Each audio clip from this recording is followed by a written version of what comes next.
Hello' guys, এয়া হৈছে মোৰ দুপৰীয়াৰ খাদ্য। আজি দুপৰীয়া মই খাই আছোঁ আৰু আজি হৈছে 30 জুলাই 2025।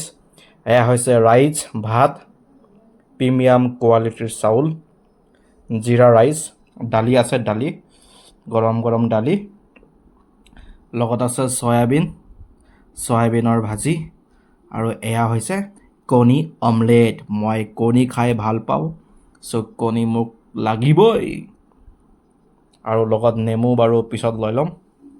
এতিয়া পূৰা ধুনীয়াকৈ খাব লাগে।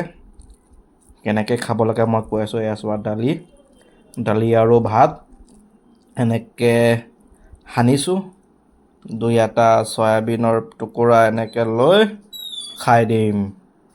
আৰু এয়া মোৰ নেমু আহি গ'ল। এতিয়া নেমু এনেকৈ চেপি দিম, চেপি ৰস খাব লাগে, সুন্দৰকৈ খাই দিম। অতি সুন্দৰ। লগতে কণী অলপ, কণী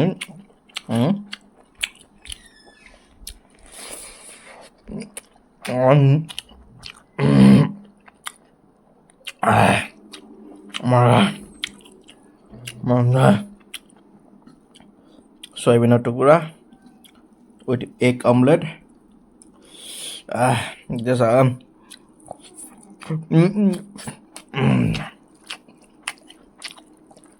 মজা টেষ্টি, একদম চিম্পুল খানা। কণী, চয়াবিন, নেমু, দালি, ভাত, চিম্পুল। লাইক আৰু শ্বেয়াৰ কৰিবা দেই গাইজ, শ্বেয়াৰ কৰিবা, চেনেলটো ছাবস্ক্ৰাইব কৰিবা। চেনেল কিয় ছাবস্ক্ৰাইব নকৰা?